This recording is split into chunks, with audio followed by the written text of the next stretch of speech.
Анан Библияны окуп бүткөндөн кийин ошондо бир ой келген да. Ошол Куранды окусамбы депчи. Себеби бул да Кудайдын китеби деп айтып атат элдер. Кыргыз үй бүлөсүндө төрөлдүк, биз мусулман үй бүлөсүндө төрөлдүк. Бизге бул жолду тандап кетиш же бул жолдо басып кетиш биз үчүн жеңил. Бирок сиз үчүн өтө оор болсо керек. Ошол туугандар, эң биринчи ата энебиз мындай өтө каршы чыккан. Менимче 20 кишини алып барып койдук умрага. Андай болсо, азыр мына студия туруп, мен сизге сөз берейин. Ошо калган бешөөүнө менден умрага элек болсун. Чыныгымысынан ким дейт? Ошол тилинен жана колунан башкаларга зыян келбеген чыныгы мусулман ошол киши депчи. Бул подкастты көрүңүздөр, себеби биякта айтылган нерселер башка подкасттарда жок. Ассаламу алейкум, урматтуу көрөрмандар. Бүгүн биздин студияда конокто өзгөчө конок, уникалдуу адам Денис Пышкин устаз келип отурат.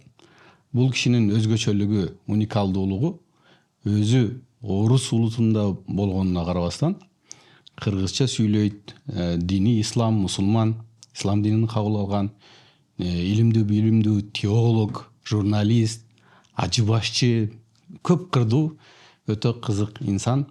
Бүгүнкү маегибиз кызыктуу болот деп мен ишенем. Ассаламу алейкум Денис мырза, кош келипсиз биздин студияга. Валейкум ассалам, Мадалиев эке, чоң рахмат ушундай студияга чакырып бияка келгениңизге да биз аябай кубанычтабыз. Рахмат. Рахмат. Биз да аябай кубанычтабыз, келгениңизге чоң рахмат. Эми сизди элдин баардыгы, биздин кыргызстандыктар тааныйт. Тааныганда дагы баягы ислам динин кабыл алган, башка улуттагы мусулман катары, теолог катары таанышат. Эми сиз жөнөкөй адам катары, ата катары, же болбосо угул катары, жөнөкөй жаран катары Денис Пышкин деген бул ким, кандай адам? Өзүңүздү мындай кеңири тааныштырып кетсеңиз. Сиз айткандай, негизи эле биз жөнөкөй адамбыз да. Мындай элдер тааныса деле, бирок жүрүш турушу менен, өзүбүздүн жашообуз менен биз карапайым эл катарында эле жүрөбүз. Анан сиз айткандай, мындай кээ бир Аллах бөлүп берген ролдорду аткарып атабыз.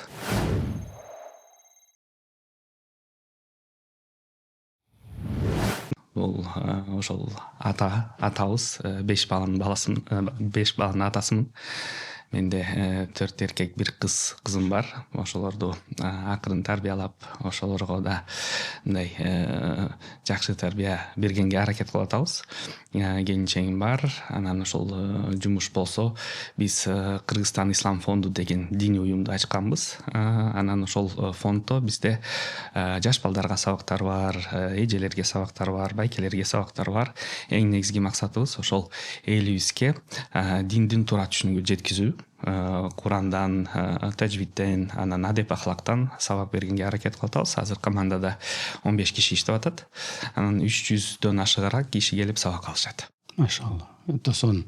Эми сизди ошол бир немеңизди көрүп калдым да подкастта. Сиз айтыпсыз, 16 жашыңызда ислам динин изилдеп баштадым. Анан 19 жашымда исламды кабыл алдым депсиз. Эми мындай караганда 16 жаш бул эми кыргызча айтканда өспүрүм, переходной возраст, жаш кез, көпчүлүк баягы ар кандай азгырууларга азгырыла турган мезгил, күч толуп турган мезгил. Тем более сиз кыргыз эмес, башка улуттун өкүлүсүз. Анан кантип ушинтип исламды кабыл алып калдыңыз? Анан кантип үйрөндүңүз? Ким буга түрткү болду? Негедир ошол 11-класста окуп жүргөндө, негизи мектепте окуп жүргөндө мен күндүз мектепке барып, анан түштөн кийин греко-римский күрөш менен катышкам. Анан көп жылдан бери ошол менен алек болуп, мындай көп деле бош убакыт жок болчу да. Күндүз окуу менен, кечинде спорт менен ушундай жаштыгым өткөн. Анан 11-класста мен университетке тапшырганга даярдык баштагам. Анан ошол жерде 11-класста кайсы университетти тандайм, кайсы университетке катышсам, тапшырсамбы деп деген ой келген. Анан 11-класста ошол мындай катуу даярдык баштагам. университетке тапшыргангачы анан көп китептерди окуп ар кандай маалыматтарды издеп анан негедир ошол 11 класстан китептерди окуп баштаганда ушундай суроо пайда болгон: бул жашообузга негизи эмне үчүн келгенбиз, эмне үчүн келдик? Анан ошол суроого жооп тапканга аракет кылып баштагам да. Анан бирок ошол кезде мен мындай динди мындай серьезно кабыл алган эмесмин да. Өзүм мындай христиан болсом деле бирок чиркөөгө барчу эмесмин.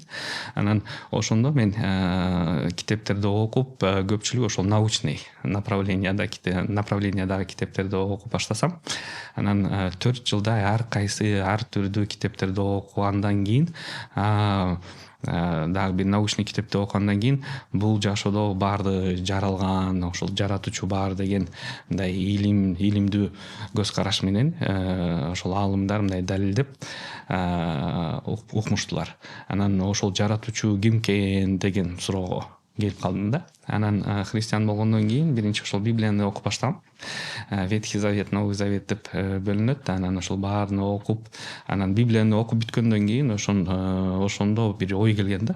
Ошол Куранды окусамбы депчи. Себеби да бул да Кудайдын китеби деп айтып атат элдер. Анан ошол жерде эмне жазылган экен деп мындай кызыктуу болду. Ошондо мен тиги Москвадан бир орус тилде Куранды заказ кылгам. Анан ошол Куран келгенден кийин ошол Куранды окугандан кийин салыштырып, ошол Библияда деле ошол көп нерселер жазылат. Биякта мисалы үчүн тиякта Ной жөнүндө, Моисей жөнүндө жазылган болсо, биякта ошол Нух, Муса ошолор эле пайгамбарлар экен, ошолор эле кишилер экен деп окугандан кийин анан түшүндүм, бул ислам дини бул жөн эле ошол уландысы. Кудай бир экен, анан пайгамбар Мухаммад саллаллаху алейхи вассалам жөн бул акыркы пайгамбар. Ошол акыркы пайгамбар келген. Анан негизи пайгамбардын арасында эч кандай айырмасы жок болчу. Анан булар баардыгы Кудайдан, жалгыз Кудайдан келген. Анан ошону түшүнүп исламды кабыл алгам 19 жашымда. Кудайга шүкүр, ошол 23 жылдан бери намаз окуп, орозо кармап, ошол ислам дини менен жашаганга аракет кылып атабыз. Машалла. Ошондо сиз өзүңүз изилдеп, өзүңүз таптыңыз. Алла Таала албетте хидаят берди.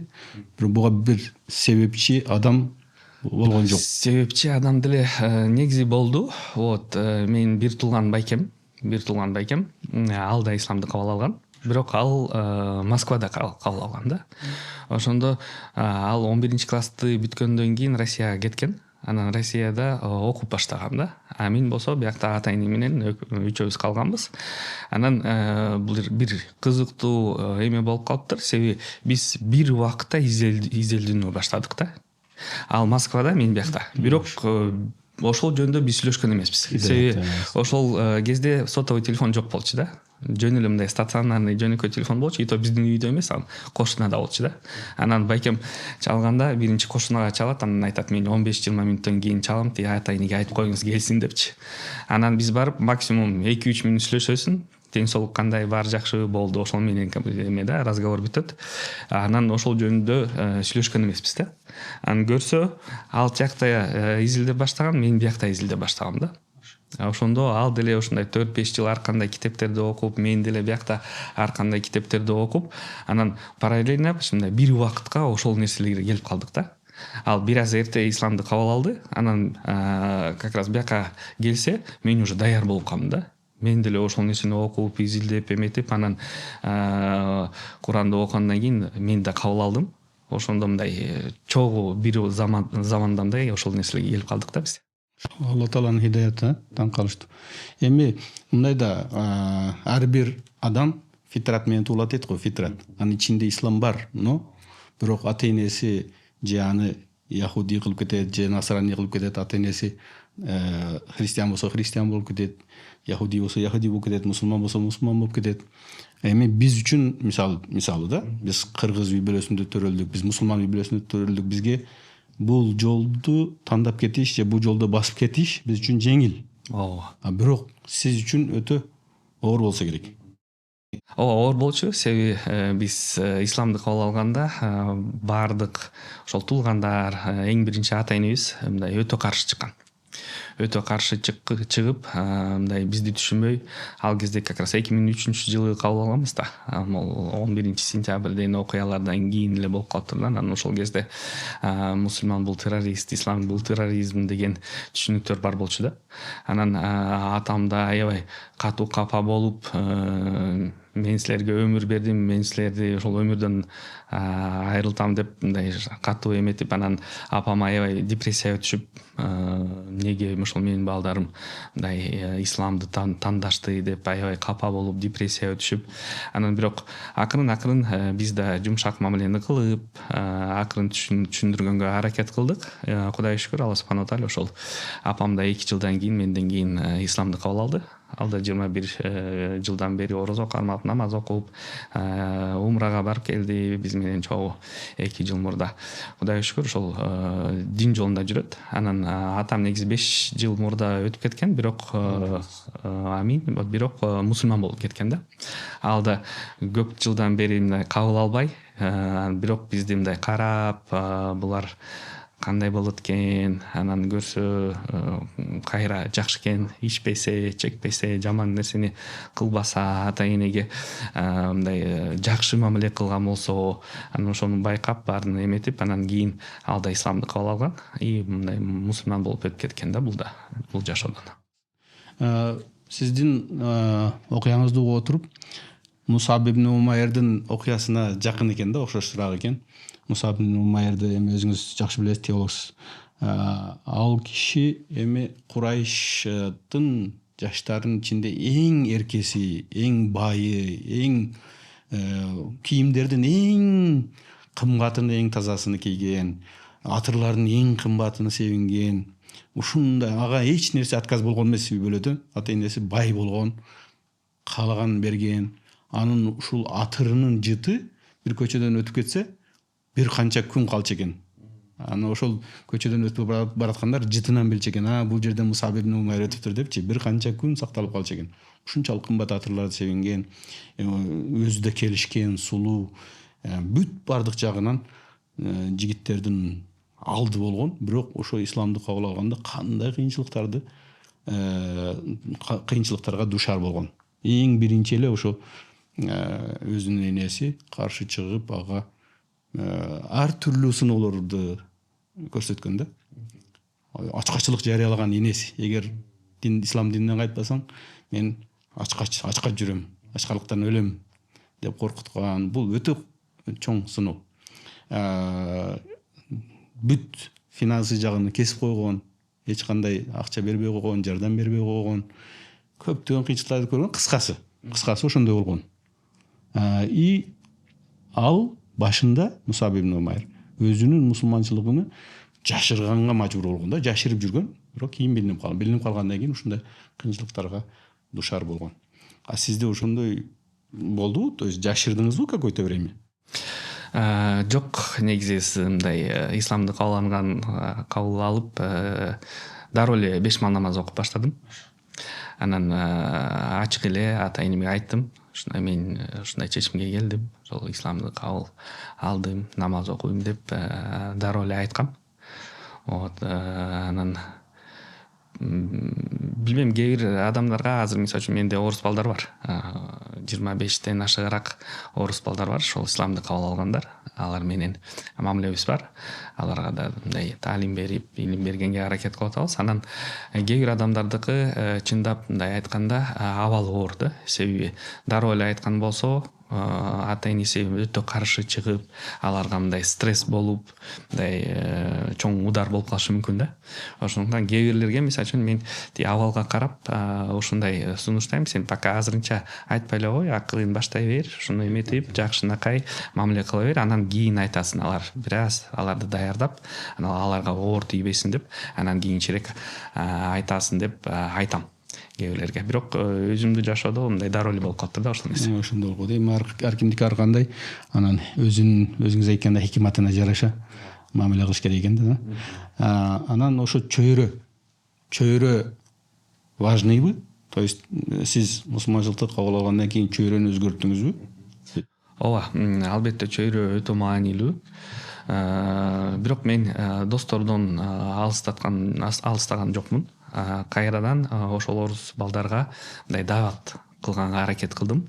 Досторумда мындай даават кылганга аракет кылдык. Кудайга шүгүр, ошол кээ бир орус балдарым, досторум исламды кабыл алышты.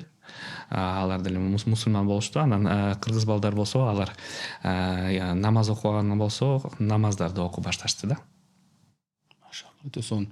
Эми лиан яхдияллаху бика раджулан вахидан, бир адамды исламга келишине себеп болсоңуз, ал сизге бул дүйнө жана ахиретте бүт бардыгынан жакшы. Бардыгын бул дүйнөдөн бардыгы эмне жакшылык болсо бардыгынан артыкча. Хайру мин хумурин ниам. Кызыл төбөлөрдөн да кымбат, келин вагинден да артык кымбат. Өтө сонун. Алла кабыл кылсын. Ошол кимди туура жолго баштаган болсоңуз, исламга алып келген болсоңуз, ошолордун кылган бүтүн бардык сооптары иншалла сизге да кыяматка чейин тийип турат. Ошол сиздин биринчи исламды кабыл алган күнүңүз эсиңизде болсо керек. Ошону айтып берсеңиз, кандай болду, эмне сезимдер болду, эмне таасирлер болду? Кээ бирлер шороктоп ыйлайт экен, кээ бирлер саждадан турбайт экен, кээ бирлер дуа кылат экен. Өткөндө биз немеде жүрсөк, Меккеде жүрсөк, бир достор телефон кылып калышты Түркиядан. Айтышты, бир монгол жигит исламды кабыл калды дейт. Азыр кабыл алды и ошол эле мезгилде исламды кабыл алыш менен сразу мен Меккеге барам дептир да. Меккеге барышым керек. Мен ошол исламдын бешиги болгон Калибел исламы. Ошол жерди барып көрүшүм керек. Мен умра кылышым керек, зиярат кылышым керек. Ошол жерде мусулмандарды көрүшүм керек. Дүйнө жүзүнөн келген мусулмандарды таанышышым керек деп, исламды кабыл алышы менен ошол эле күнү умрага барам дептир да. Анан балдар телефон кылып калышты. Сиз ошону менен занятие этесиз, мен жардам бере аласызбы деп. Болду дедик. Организовать этип бердик. Стамбулдан учуп келди. Немеге? Исламга, мусулманчылыкты кабыл алган күнү. Машалла. Учуп келди Жиддага, балдар, биздин жигиттер барып тосуп алышты аэропорттон. Аны сразу эле скоростной поезд менен Мадинага алып барышты. Бир күн зиярат кылдырышып, Мадинанын пайгамбар саллаллаху алейхи вассаламга саламдарды айтышып, зиярат кылып, анан ихрам байлап, умра кылып, 2 күн или 3 күндө кайра учуп кетип калды. То есть ошол сиздинки кандай болду? Биринчи исламды алган күн. Ошол мен ооба эсимде бар. Ошол мындай кечки саат шамга жакыныраак убакыт болду. Мен барып, мындай гусул алып туруп, анан гусулдан кийин шахаданы айтып, анан ошол дароо эле шам намазга турдум да, өзүм жалгыз. Ошол кезде мен араб тилди билчү эмесмин, анан ошол араб тилди окуган эмесмин, бирок ошол эле эмени китепти коюп, орусчасын, котормосун шамды кадимкидей окуп баштадым да, китеп мененчи. Анан ошол эсимде, шамды окуп атам, анан кадимкидей ыйлап баштадым да. Көздөрдөн жаш агып, эметип, мындай башкача сезимдер болуп, мындай аябай ошол намаз узун болду, анан аябай көпкө ыйладым да. Саждага кетсем ыйлап атам, турсам деле ыйлап атам. Короче, ошол шам намаз полностью мындай эме менен жаш, көздүн жашы чыгып ушундай өтүп кеткен. Анан кадимкидей саламдан кийин Аллах субхана тааля шүгүр айтып, рахмат айтып, ушундай мага хидаят бердиң, мени туура жолго салдың деп аябай мындай ыраазы болуп, шүгүр кылып, мындай башкача сезимдер бар болчу да ошол кезде. Ошол даам, ошол халават, ошол таттуулук нерсе кайталанбаса керек. Ооба, өтө бул эме да, мындай эсимде калды кадимкидей. Анан сиз айткандай ошол нерсени мындай эме кайталанганга аябай мындай кыйын да, кайра ошол нерсени сезгенге. Бирок кайталанса экен деп күтөсүң. Ооба, күтөсүң да кадимкидей. Сон. Эми ошол кыргыз балдарга, сиздин досторуңузга, өзүңүздүн насаатыңыз кандай? Сиз мисалы үчүн кыргызча сүйлөгөнүңүз өтө сонун. Себеп дегенде баягы канча тил билсең, ошончо адамдардын жүрөгүнө ачкыч табасың. Ошончо адамдар сени, мисалы ошол тилдин ээлери сени жакшы көрөт. Эгер ал тил сенин душманыңдын тили болсо, анда сен душманыңдын макыр хыйласынан, анын жанагы куулугунан, жамандыгынан сактанасың. Ал эл тилини билген эл, мисалы үчүн кыргыз эли, ал сиздин досторуңуз, сиздин бир туугандарыңыз мусулмандар, ал дагы бир канча кыргыз жигиттеринин жүрөгүнө ачкыч, тапканга оңой да. Мисалы үчүн кызыктуу да. Баягы бизде айылда бир мындай анекдот сыяктуу болуп калган неме бар болчу. Бир киши караса, кичинекей орус бала сүйлөп атат, өзүнүн тилинде сүйлөп атат да, орусча сүйлөсө. Апе, орустун кичинекей баласы да орусча сүйлөйт экен. Эми орустун баласы кыргызча сүйлөп атса, бул адамды тартат да. Мисалы үчүн канча биздин өзүбүздүн кыргыздар, кыргыз жигиттер, айрыкча жаштар кыргыз тилин билбейт. Сиз ошолорго эмне деп айтат элеңиз? Кыргыз тилин үйрөнүш керекпи же үйрөнүштүн кереги жокпу? Албетте, дайыма айтам, негизи кыргыздарга деле айтам, орустарга деле айтам, ушундай башка кандай улуттар жашабаса, биякта бизде Кыргызстанда, мен дайыма айтам, биз Кыргызстанда жашагандан кийин сөзсүз кыргыз тилин билишибиз керек. Себеби бул биздин ошол тилге, ошол жерге, ошол мамлекетке көрсөтүлгөн мындай эмеси да, ыраазычылыгы, биздин шүгүрчүлүгү, жана ошол менен биз өзүбүздүн жерибизге мындай акысын берип калабыз деп дайыма айтам. Ошондуктан мен да мага кыргыз тили аябай жардам берди. Себеби мен мамлекеттик иштерде да иштедим. Бизде дин иштери боюнча мамлекеттик комиссиясы бар. Президенттин алдында ал жерде 5-6 жыл иштеп, анан негизи кыргыз тил мага аябай мындай өтө жакшы жолдорду ачкан. Анан негизи эле ошол бир жерге барсаң деле мындай урматсый, анан ошол базарга барсаң деле мындай кыргызча сүйлөсөң кадимкидей элдер сүйүнүп, мындай жылмайып, анан скидканы кылып туруп мындай элдер сүйүнөт да, анан элдер сүйүнсө сен да сүйүнөсүң да. Да. Өтө сонун, жакшы да. Анан сиз айтып атасыз, жана 25 орус балдар мусулманчылыкты кабыл алган деп. Бул ошол эле чектелүү, жанынан сиз билбеген дагы көп эмелер барбы? Ооба, албетте, бул негизи мен угуп атам, ошол көп орус балдар исламды кабыл алып атат. Мен билбеген деле адамдар көп. Бул 25 биз ошол мамилебиз бар. Мындай бир айда бир чогулуп, чай ичип, сүйлөшүп, мындай мамиле түзгөнгө аракет кылып аткан ошол дос балдарым 25 А так негизи көп, андан да көп. Анан биз атайын ушундай мен кичинекей коомду түзгөнбүз. Кимдер үчүн? Ошол жаңы кабыл алгандарга. Чачынти жаңы исламды кабыл алган болсо, ошол жерге келип, мен жалгыз эмесмин, башкалар деле бар экен. Анан ошол жерде мисалы үчүн 10 жылдан, 15-20 жылдан бери намаз окуп жүргөн балдар бар да. Анан алар кадимкидей үйрөтүшөт, мындай насаат айтышат. Анан себеби жаңы баштаганда кээде мындай туура эмес мындай иш аракеттер кылып калышы мүмкүн, же ошол ата энеге туура мамиле кылып коюшу мүмкүн, же туулгандар менен кадимкидей эмелерди байланыштуу үзүп, булар туура эмес деп мындай бөлүнгөндөр болуп калышы мүмкүн. Анан биз акырын насаат айтабыз да, ушундай кылба, акырындык менен, хикматы менен, ошолорго деле мындай акырын жүрүш турушу менен сен исламды көрсөтүшүң керек деп насаат айтабыз да аларга. Тосон. Баягы муаллафат кулубухум деп коет го, ошолордун жүрөктөрүнө жакындаш үчүн, ошолорду өзүңүзгө тартыш үчүн, же болбосо ислам динине кызыктырыш үчүн бир кандайдыр бир иш-чараларды кыласызбы? Мисалы, албетте, подаркаларды бересиз, же да умрага алып барасыз? Умрага алып барабыз.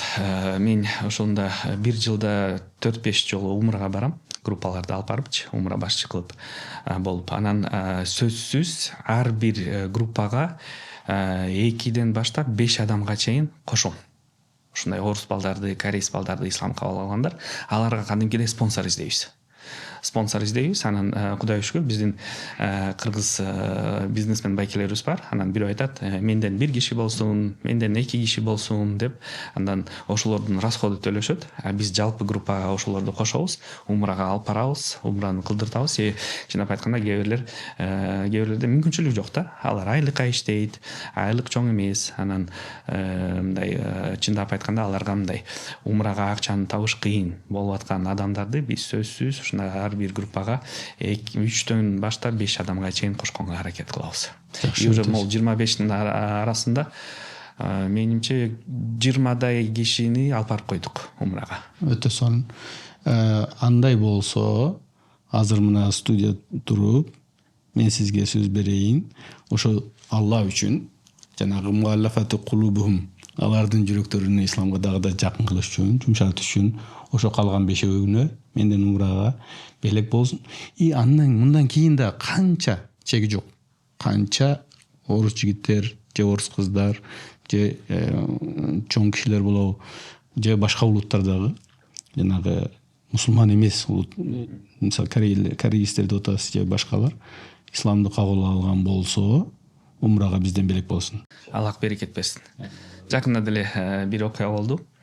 Эмеден Россиядан калмык бир киши келиптир. Аты Андрей экен. Анан булар көрсө буддисттер экен. Биздеги калмыктар алар мындай исламды эметишет экен. А тиякта Россияда болсо алар кадимкидей буддизмди кармашат экен. Анан бул да киши бияка келип, биякта жумушту баштаган экен. Анан кыргыз байкелер менен таанышып, эметип, анан ошолордун мамилеси көрүп, тиги кыргыз байкелер болсо намазды окуган экен. Анан алар аркылуу ошол эмени исламды таанып, исламды көрүп, бирок алар мындай илими көп деле жок экен. Ислам жөнүндө сураса, мындай так жооп бере албай калышыптыр. Анан биздин офиске алып келишиптир. Ошол кишиничи. Анан кадимкидей 1 саат сүйлөштүк, ага дин тууралуу айтып бердим, суроолорго жооп берип, эметип, анан бул да киши Кудай шүкүр мындай исламды кабыл алып, азыр биз менен да байланышта болуп атат. Анан кайра өздөрүнүн досторуна, эмелерге акырын дават кылып баштаптыр да. Бул жакшы маселе экен. Чындап айтканда, бир киши исламга келе турган болсо, канчалаган адамдарга да таасир тийгизип, балким бул киши аркылуу канча кишилер да мындай хидаят табып исламга келип калышы мүмкүн. Целый коом келиши мүмкүн ошонун аркылуу. Андрей дедиңизби, ошол көбүнчө башка диндегилер мусулманчылыкты кабыл алганда ошо аттарын өзгөртүрүшөт да. Мисалы үчүн Кассиус Клей Мухаммад Али деп өзгөртүрдү. Майк Тайсон Малик Абдул-Азиз деп өзгөртүрдү. Же болсо Денис болсо Дин Ислам деп өзгөртүрдү дегендей. Ошондой сизде да ой болдубу же? Ооба, мен 2003-жылы исламды кабыл алганда, анан мындай болду да, июнда кабыл алгам. Анан каникул ал болчу, университетте окуп жүргөн кез болчу. Анан 3 ай эч жакка чыккан эмесмин да. Китептерди окудум. Ислам китептерди окуп, июнь, июль, август мындай 3 ай үйдөн чыкпай, только китептерди окуп, ушундай эме изилдеп, кызыккам да аябайчы исламга. Анан сентябрь келди, анан сентябрда уже мындай кайра университетке барып баштадым. Университеттен кийин тиги мечитке кирем, намаз окуйм. Анан мечитке кирип баштаганда имам менен таанышып калдым. Анан имам менен таанышсам, ал да кызыгып, орус бала исламды кабыл алды. Анан менде көп деле илим жок да. Анан ал киши ошондой айтты: сен тиги атыңды өзгөртүшүң керек. Мындай мусулманча атты коюш керек сага деп. Мейли дедим. Эгер ушундай шариатта ушундай болгон болсо, динде ушундай болгон болсо, ушундай кылалы депчи. Анан кайсы атты тандашым керек? Анан айттым: мына Кудайдын 99 ысымы бар. Ошонун бирөөнү танда дейт. Мейли дедим. Анан окуп баштасам, маанилерди окуп эметип, анан Малик деген ат жакканда магачы, Ал Малик дегенчи. Анан айттым: мага ошол ат жагып атат. Мындай жумшак Малик деген аябай сонун кылат деп. Болду, анда Абдул Малик болосун деп азан айтып, коомат айтып, ошондой Абдул Малик деген атты койгом ошол кездечи. Анан кийин мен университеттен кийин уже бияка медресеге тапшырып, медресе окуп баштаганда ошол нерсени изилдеп көрсөм, бул мындай фарс эмес экен, бул сүннөт экен да. Анан тиги Пайгамбарыбыз Мухаммад саллаллаху алейхи болсо, ошондой терс туура эмес аттар болсо, ошол гана аттарды өзгөрткөн экен да. Кээ бир адамдардыкы өзгөрткөн эмес да. Анан ошондо бул сүннөт экен деп түшүнгөндөн кийин, бирок ошол ат калган, Абдул Малик депчи. Анан башында ошол атты койгондон кийин баардык адамдарга мындай таанышып эметкенде Абдулмалик деп жүргөм да. Анан кээ бир адамдар бар да, мисалы үчүн Абдулмалик десе бул татарин окшойт, мындай эме да, ислам окуйт, ислам намаз окуйт экен. Анан аттайсаң бул татарин окшойт же башка мындай мусулман болуп төрөлгөн деп ой келген ошол адамдаргачы. Анан ошондо мен түшүндүм, бул менин атым, бул да эме даватка инструмент экен да. Себеби мындай Денис деп айткан болсо, Денис орусунбу депчи. Орусун, намаз окуп атасыңбы? Анан ошондон сөз башталат да. Анан дават үчүн кайра ошол атты колдонуп баштагам да, өзүмдүн атымдычы. Анан отчеством да Владимирович да. Анан кээ бир жерлерге мисалы үчүн баратан болсо ошол эле конференцияларга же шатер Рамазанага Москвага чакырышат да, же башка жерлерге барганда мындай сөз бергенде Денис Владимирович Пышкин деп анан чыгып ислам жөнүндө сүйлөп эметип мындай элдердин кадимкидей кызыгуусу мындай көбөйөт да. Анан сурап башташат да, орусунбу, ислам кабыл алдымбы, кантип кабыл алдым деп. Анан кайра бул ошол даватка мүмкүнчүлүк болуп, ошон үчүн азыр эки атым бар. Абдулмалик деле бар, анан Денис да бар. Анан эски досторум, ошол мусулман достор Абдулмалик катары мени эметишет, айтат, кадимкидей колдонот ошол атты. Анан жаңыларга болсо ошол Денис деп тааныштырам өзүмдү. Өтө сонун. Семьяңызчы, сиз келинчегиңиз дагы орус улутундабы? Ооба, келинчегим да орус, ал да ошол исламды кабыл алган, намаз окуп атат. Буюрса Кудайга шүкүр. Сизге тийгенге чейин кабыл алганбы? Жок. Сизге тийгенден кийин. Машалла, дагы бир жанды сиз исламга алып келишине себеп болгон экенсиз, исламга келишине. Өтө сонун.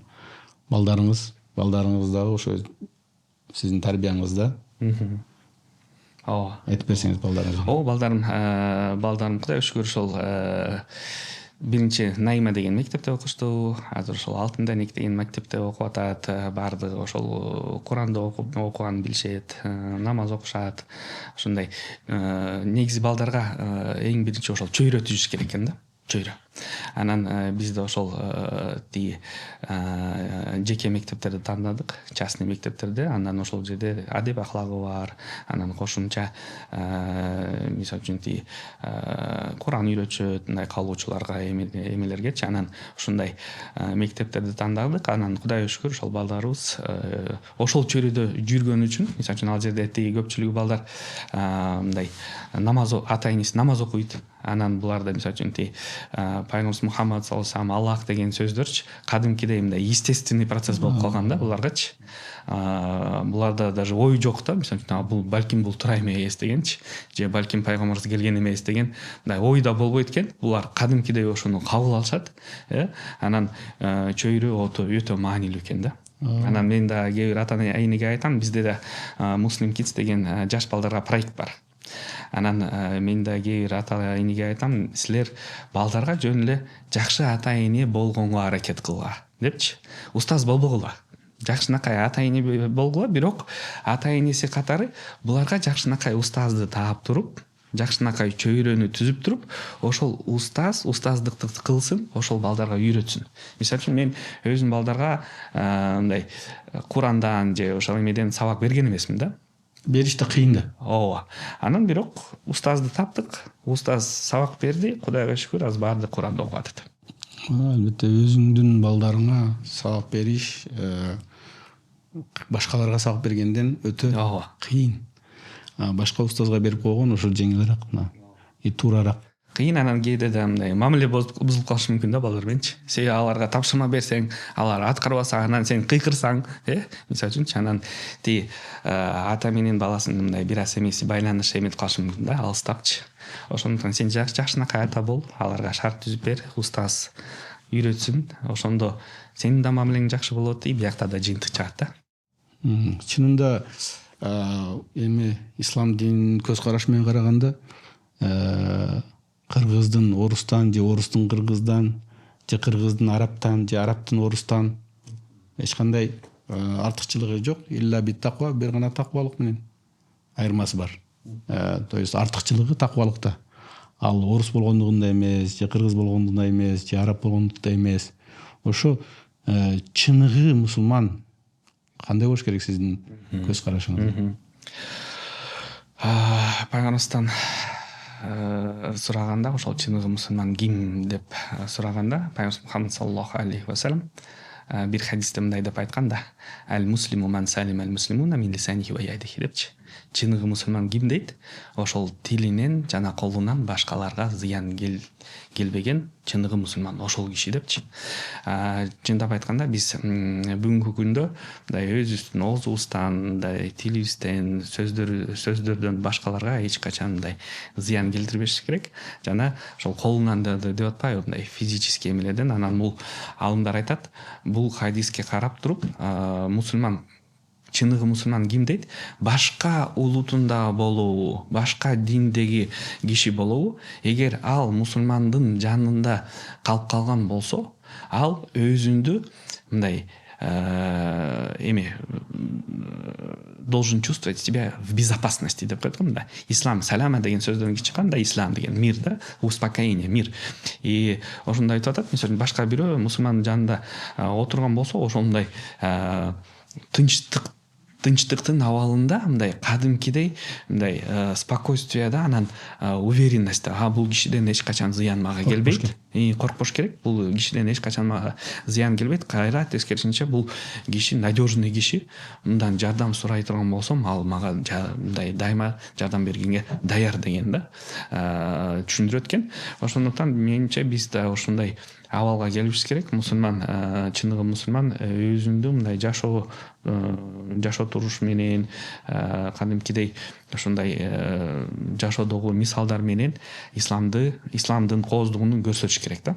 Мен мисалы үчүн исламды кабыл алганда, китептерди окуп, ислам ошондой сонун дин экен, аябай жакшы экен деп мындай түшүнүп, анан ой келген, эмнеге ошол кээ бир мусулмандар ошол менен жашабайт депчи.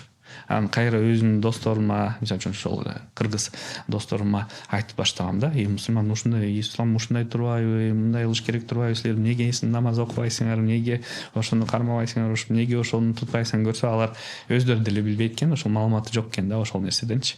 Анан чындап айтканда ошонун баарын түшүнгөндөн кийин башкаларга деле ошону жеткизгенге аракет кыласың да. Чыныгы мусулман эч качан чыныгы мусулман болбойт дейт. Өзүн башкаларга, өзүнө каалай турган нерсени башка адамдарга кааламайынча депчи. Анан мен хидаят таптым, ушундай туура жолду таптым, таза жашоону таптым деген сезимдер менен ошону башкаларга да жеткизгенге аракет кылгысы келет экен. Анан ошолдо кантип жеткизебиз, сөз мененби, жүрүш турушу мененби деп өзүмө да суроо берип баштагам. Анан албетте биз айтыш керек ислам жөнүндө, бирок эң негизи ошол өзүнүн мисалы менен көрсөтүш керек экен да. Жүрүш туруш менен дават кыла турган болсо, ошол да мындай эффективныйраак болот экен да. Себеби атама деле, мисалы үчүн биз ата энеге эч качан мугалим боло албайбыз. Аларды үйрөтпөйбүз да. Бул мындай адеп ахлакка да жакпаган нерсе да.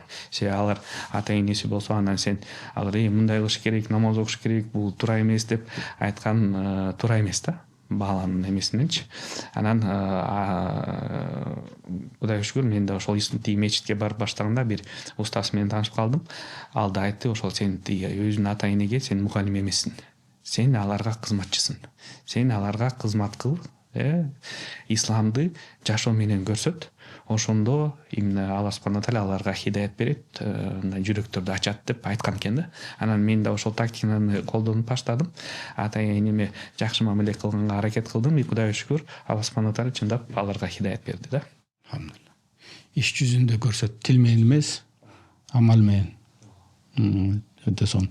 Анан сиз көп китеп окудум дейсиз, Куранды окуп чыктым, изучать эттим, жакшылап дейсиз. Ошол Куранды окуп атканыңызда эң көп таасир алган аятыңыз кайсы болду? Ошол аяттан сиз өзүңүздүн жашооңузда кандай пайдаланасыз? Эң таасир тийген аятым Куранда мындай аят деп келет. Алла субхана тааля эме деп айтат да: "И'малу фасайраллаху а'малукум ва расулуху вал муъминун".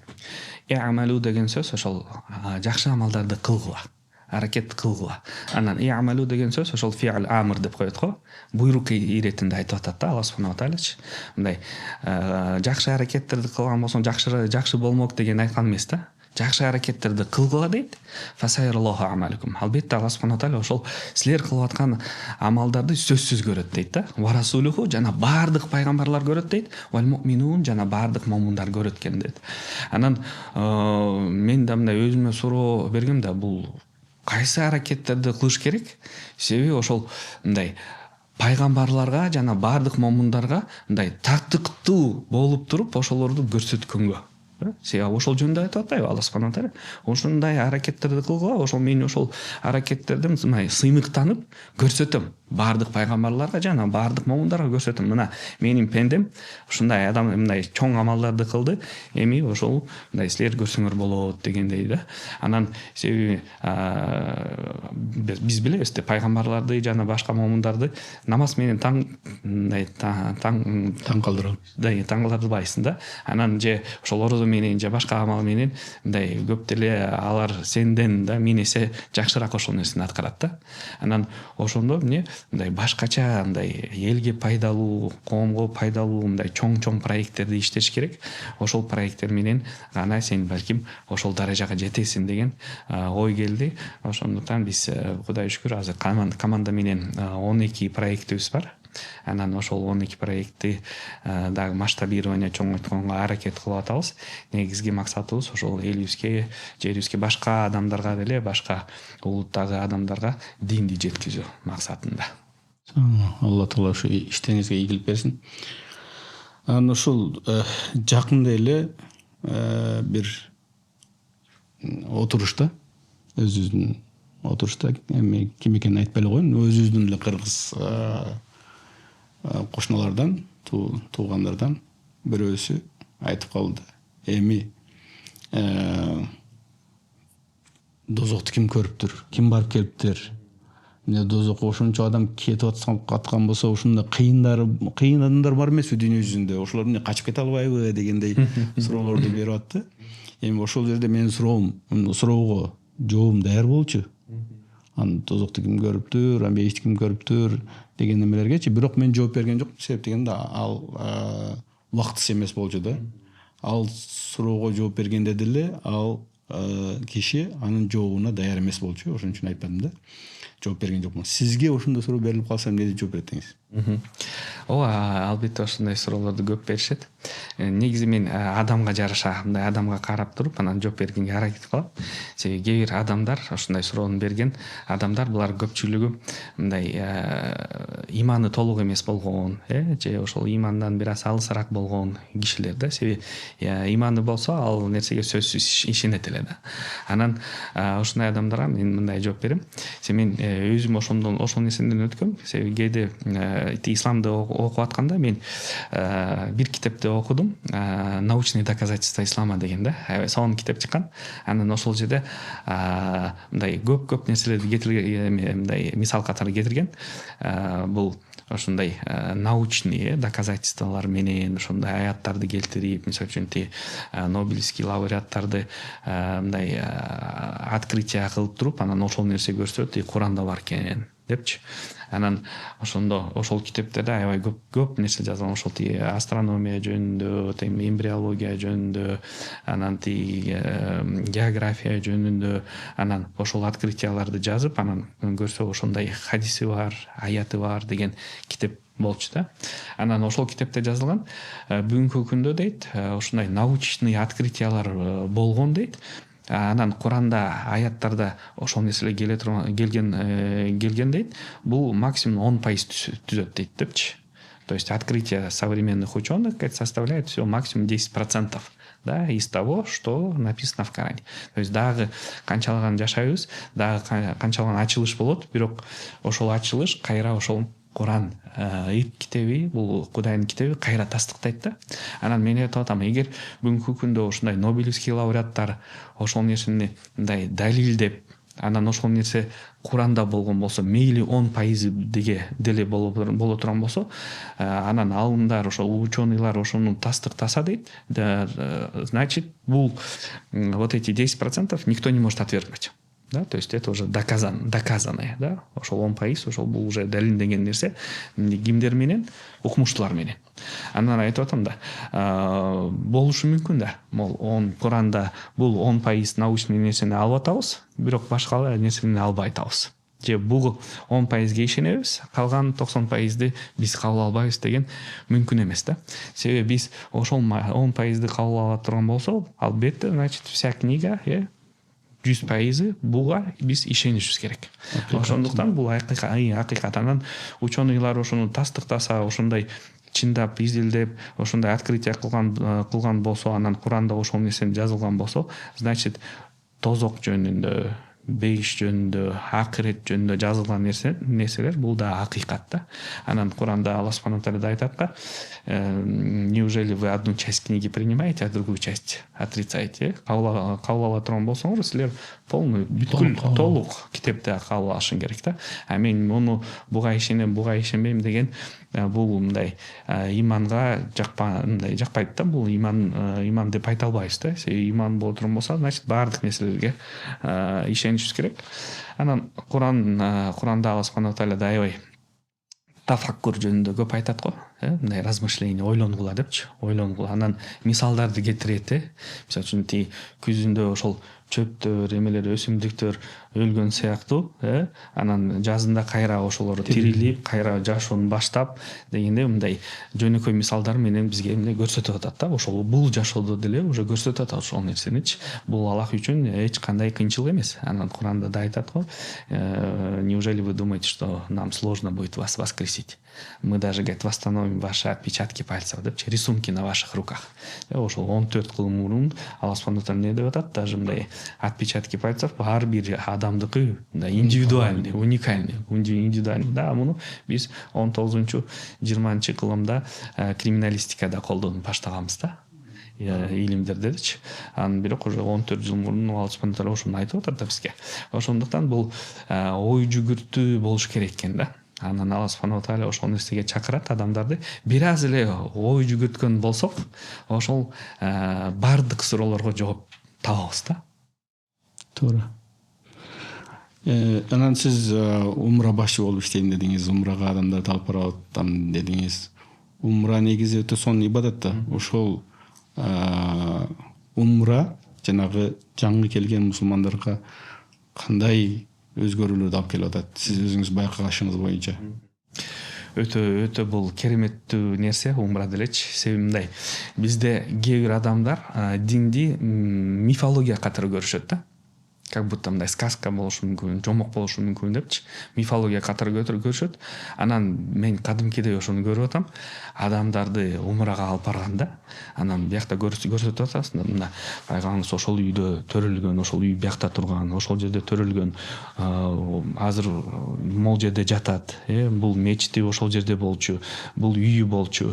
Анан Ухуд согушу могул жерде, ошол жетимиш өтүп кеткен шейит сахабалар могул жерде жатат деп көрсөткөндөн кийин адамдарда ошондо ишеним из категории веры приходит в категорию убежденности, да? Убежденности. Мындай алар өздөрүнүн көзү менен ошол нерсени көрүп, кадимкидей мындай шек, күмөн мындай жок болуп калат экен да. Анан элдер чындап ошого ишенип, иманы кадимкидей күчөйт. Анан умрадан кийин деле адамдар мындай динге бекем болуп калат экен да. Анан эң биринчи Кабаны көргөндөр сөзсүз 90% ыйлайт да, кадимкидей. Анан умраны кылдырып атканда баардыгы ошол нерсени колдонобуз да, карабай кылат, астыга карагыла, анан максимально жакын Кабага алып барып туруп, эми баштарды көтөргүлө дегенде, баштарды көтөрүп кадимкидей элдердин баарын жаш агып баштайт да. Ошол кездечи анан мындай реакцияны көрөсүң да, байкайсың да. Анан элдер кадимкидей жүрөктөр тазаланып, жүрөктөр ачылып, анан баардыгы айтып атат, ошол умрадан кийин кадимкидей иман көтөрүлүп, анан ошол жерге бир жолу барган адам кайра баргысы келет экен да. кайра баргысы келет. Анан элдер кадимкидей ошону сагынып эметип, анан мен да ошону байкадым, канча мурда ойлочумун, бир жылда барып келсең сонун болот эле, жакшы экен депчи. Анан Алла субхана таала ошону насип кылды. Умра башчы катарындай бир жылда башында бир жылда бир группаны алып барасың, азыр бир жылда 2-3 жол барасың. Анан кадимкидей мындай канчалаган көп бара турган болсо дагы баргысы келет экен да. Ошол жерди сагынып, ошол жерге баргысы келип, анан ал жерде мындай эмеси аурасы чындап башкача да. Намаздары деле башкача, анан мындай дүйнөнү деле ойлонбойт дейсиң. Кадимкидей ошол Кудай менен байланышта болуп туруп, ошол кадимкидей сезилет экен да ал жерде делечи.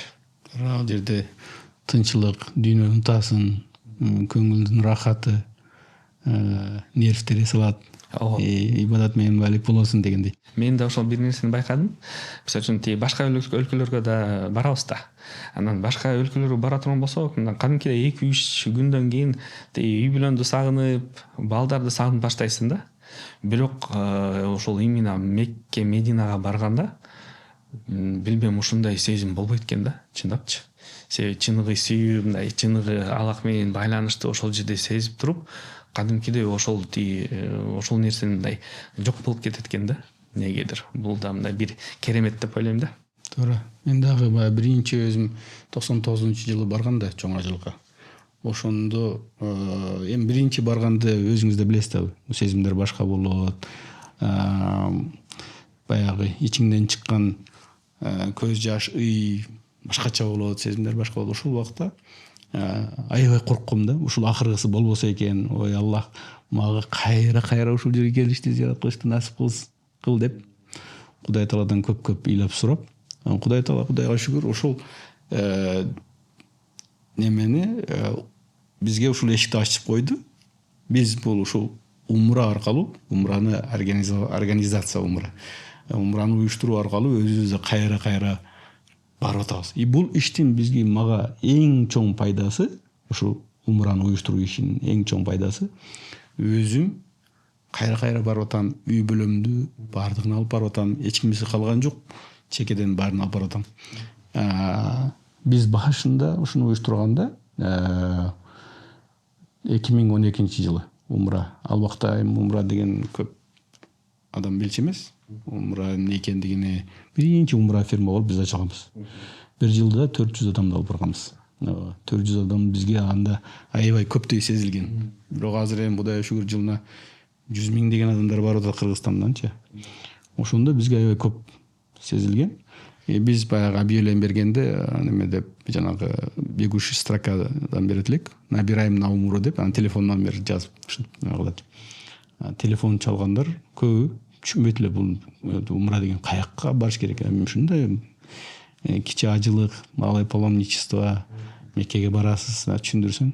Почему я должен туда поехать и умереть дейт. Набираем на умру деген. Ошончолук эме түшүнүк умра жөнүндө эми Кыргызстанда өтө нөлгө жакын болчу да. Даже мусулман, практикующий мусулмандар дагы умра жөнүндө кабары жок болчу. Азыр Кудайга шүгүр, умра десең баардыгы билет. Умра азыр ар бир үй бүлөгө кирди. Даже биз да немени жанагы өзүбүздүн шиарды, лозунгду өзгөрткөнбүз. Умра ар бир үй бүлө үчүн деп. То есть ар бир үй бүлөгө кирди чынында. Өткөндө бир жигит айтат, өз бизнесмен. Акчалуу жигит бир күн чакырып туруп, офиске келип кетиңизчи, Аларбайке деп. Макул деп барсам, айтат, умра канча турат дейт. Ушунча турат, $1000 ушундай. Анан чөнтөгүнөн $2000 чыгарып туруп берип койду. Бизде дейт айылда 2 эле семья калыптыр дейт, умрага бара элек. То есть ар бир айыл боюнча ар бир үй бүлөдөн жок дегенде бир адам умрага барып келген. Ошондой бир да адам бар элек, 2 эле семья калыптыр дейт. Ошолор да калбасын деп. Бир күн айтам, сизге паспорттарын берем, аларды алып барып келесиз деп ушундай деди да. То есть ар бир үй бүлөгө кирди. Туулган күндөргө, юбилейлерге подарка кылып атышат. Керек болсо улактарда сайып атышат. Неме кылчы, приз катары. Тойлордо берип атышат. Өтө сонун неме болуп калды. Жеңил болуп калды, арзан болуп калды, жолу ачык болуп калды. шарттар түзүлдү, түз прямой рейстер ачылып калды. Мурда кыйын болчу. Мисалы Ош, Баткен, Жалал Абадтан өзүңүз билесиз, рейстер жок болчу. Алардын баардыгын Бишкекке алып келип Бишкектен учурат элек. Азыр баардыгы Оштон учуп калды. Оштуктардан Баткендиктер, Жалал Абадтар. Түндүктүктөр Бишкектен учуп атат. Өтө сонун баардыгы жакшы. Умра азыр өзүңүз айткандай бир сонун ибадат, сонун мусулмандарга мындай дагат кылганга дагы, жаңы мусулмандарды алып барып аларды үйрөткөнгө да намаз ибадат. Кээ бирлер эч намаз окугандар ушул жерге барып биринчи жолу сажда кылып атат. Ушул жерге барып дааратты үйрөнүп аткандар бар. Таң каласың да, биякта үйрөнгөн эмес, бирок ошо бир себептер менен барып калып ошол жерде үйрөнүп, таасирленип, өзгөрүп, сөзсүз өзгөрөт. Сөзсүз таасир алат. Албетте арасында эме өзгөрбөгөндөр да болот, но өтө ал эсептелбейт да почти. Көпчүлүгү в основном бардыгы таасирленип, өзгөрүп, жакшы жака өзгөрүп келишет. Арак ичкендер арагын таштайт, тамеки чеккендер тамекисин таштагандар бар арасында аракет кылып. Туура эмес жүргөн жолдо жүргөндөр туура жолго түшүп, намаз окугандар намаз окуп, орозо кармагандар орозо кармап дегендей өтө жакшы сонун ибадат. Ошон үчүн жана айткандай, дагы бир жолу кайталап айтам, эгер жаңы исламды кабыл алам дегендер болсо, бизге келе бериңиз, биз аны бизден белек катары жөнөтөйлү. Өзүңүздү башчы кылып. Рахмат, аларыбыз. Мен да могу акыркы жолу апрелде барып келгенбиз да умрагачы. Анын мындай башкача сезим болду ошол акыркы эмедечи. Кантимкидей мындай ошол жерлерге дуа кылдым да. Аллах субхана тааля бул жерлерге дагы көбүрөөк келгенге насип кылып койчу деп дуа кылдым да. Анан кайра бияка Бишкекке келгенден кийин бир жума боло элек мага Инстаграмга Астанадан бирөөлөр жазыптыр да. Анан можно с вами переговорить, если сиз менен сүйлөшсөк болобу, бизде силерге мындай коммерческий предложение бар деп. Анан мейли сүйлөшөлү деп WhatsApp жазып койдум. Анан WhatsAppка жазышты, көрсө бул Астанинская тура фирма умра боюнчачы Астанадан. Булар полностью Казакстандан ошол кишилерди алып барат. Анан сунуш келишти, кадимкидей сунуш эметишти. Бизде ушундай орус тилдүү умра башчылар аз болуп атат, жетишпей атат. Анан сиз менен договор түзсөк, ошол Астанадан, Алматадан, ошол Казакстандан орус тилдүү адамдарды биз группаларды чогултуп, сиз алып барып келсеңиз кандай деп ойлойсуз? Анан шарттарды сүйлөштүк. Сонун жакшы болот дедим. Анан сүйлөштүк, буюрса могу сентябрдан баштап ай сайын бир группадан ошол казакстандык орус тилдүү биздин бир туугандарды умра башчы болуп ошол жерге алып бара турган болдук. Анан Кудай ошонун сразу жооп берди. Анан шүгүр айттым Аллах субхана тааля. Мындай бир дуа кылып туруп, мындай бир желание болуп калса Аллах субхана тааля дароо эле ачат экен да ошол нерселердичи. Жакшы, сонун. Эми сиз ошол азыр эми известный теолог Денис Пышкин болуп элге таанылып калган адамсыз. Анан өзүңүздүн жанагы ошол 16 жаштагы же 20 жаштагы Дениске эмне демексиз? Так, 16-19 жаштагы Дениске негизи мындай өзүмдүн жашоомду изилдеп карай турган болсом, Аллах субхана тааля ошол менин жашоомду ошончалык түзүп коюптур. Азыр ойлонсом, бир да мындай бош убакыт болгон эмес, бир да мындай бекер же мындай туура эмес иштер болгон эмес да. Аллах субхана тааля өзү сактап, өзү мындай жашоону мындай түзүп туруп, анан азыр деле ошону ойлонуп, азыр деле мисалы үчүн менин жашоодо саат мындай 9-дарда үйдөн чыгам, саат 12-де келем түнү. Күндө ошондой болуп атат. Анан ар бир күн мындай сааты менен, минуту менен мындай түзүлүп туруп, мындай бош убакыты болбой, анан баарды ошол Аллахтын жолунда болуп атат. Мен исламды кабыл алганда, анан исламды ошончалык сүйүп калдым. Анан ошондо менде эсимде бар, мен Аллахка сөз бергем да. Намаз окуп туруп, Аллахым, ошол сенин диниң ошончалык сонун экен. Мен өзүмдүн жашоомду ошол сенин динди башкаларга жеткизгенге арнайм деп сөз бергем да.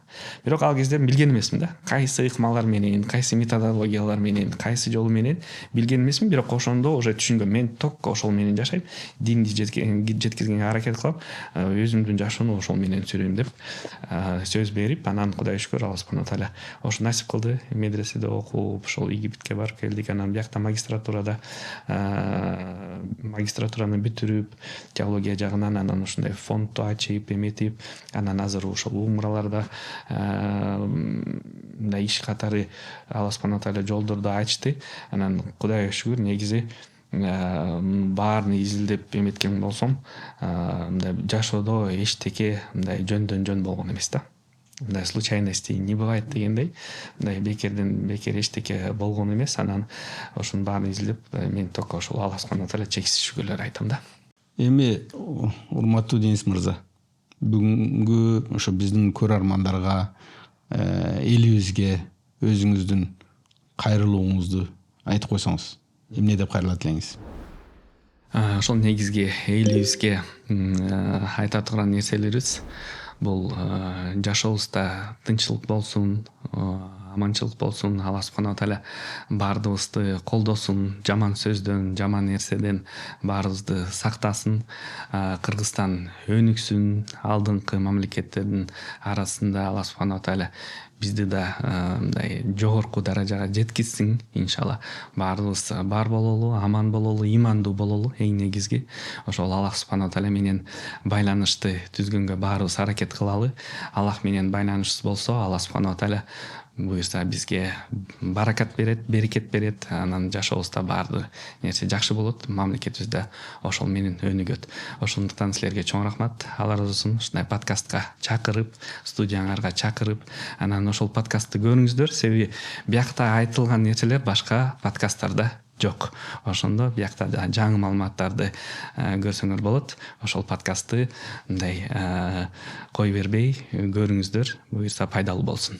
Өтө сонун, өтө кызыктуу маек болду деп ойлойм. Мен лично өзүмө рахат алдым да сиз менен сүйлөшүп отуруп. Чынында кызыктуу болду. Урматтуу көрөрмандар, бүгүнкү биздин маектин коногу Денис Пышкин деген устаз теолог болду. Кудай буйрса, ошо бүгүнкү маек баардыгыңыздарга жакты деп үмүт кылабыз. Эгер чынында жаккан болсо, кызыл жүрөкчөнү басканды жана биздин каналга катталганды унутпаңыздар. Ассаламу алейкум ва рахматуллахи ва баракату.